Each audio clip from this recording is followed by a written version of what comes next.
avec Guy Birenbaum. Bonjour Guy. Bonjour tout le monde. Et les réseaux sociaux sont donc dans le collimateur du directeur général de la police nationale qui ne veut plus que les policiers y écrivent imprudemment. Racontez-nous ça alors. Marc-Olivier, vous connaissez Frédéric Pechnard, le DGPN comme on dit. On l'a beaucoup vu monter au créneau à propos de la fameuse menace terroriste. Il était notamment au micro de Jean-Pierre Elkabbach il y a quelques semaines.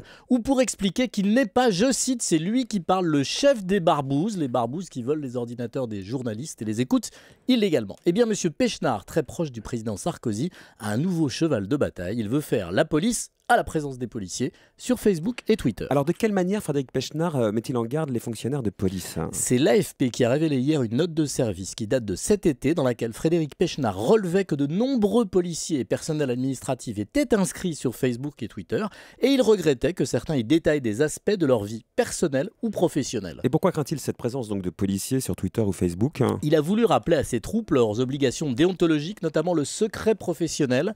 L'une des craintes du DGPN, c'est que des services de renseignement étrangers puissent trouver sur les profils Facebook des policiers des informations sensibles.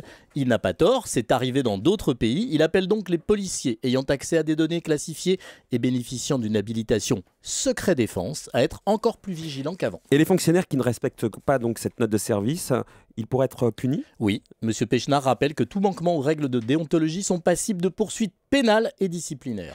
Alors vous qui connaissez bien le web, Guy, vous avez l'impression que cette note de service est respectée, que les policiers se font plus discrets? Alors j'ai pas la compétence pour me prononcer en matière de terrorisme ou de secret défense. Ça, j'imagine, voilà, mais un jour peut-être, hein, voilà. Ça viendra.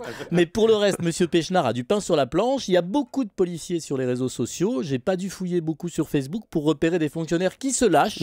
J'ai consulté rien que ce matin le profil de l'un d'entre eux dont je ne donne ni le nom, ni le corps, ni le service, ni le grade, je suis pas une balance, qui a passé les journées de grève contre la réforme des retraites à traiter publiquement sur sa page Facebook les grévistes de, je cite, connards dans la rue qui bloquent les transports. Des commentaires loin du devoir de réserve, toujours en ligne ce matin même. Monsieur Pechnard a raison, il faut fliquer les flics sur Internet. Vous me donnerez quand même le nom à moi. En secret, Marc-Olivier. Merci, Guy, à demain.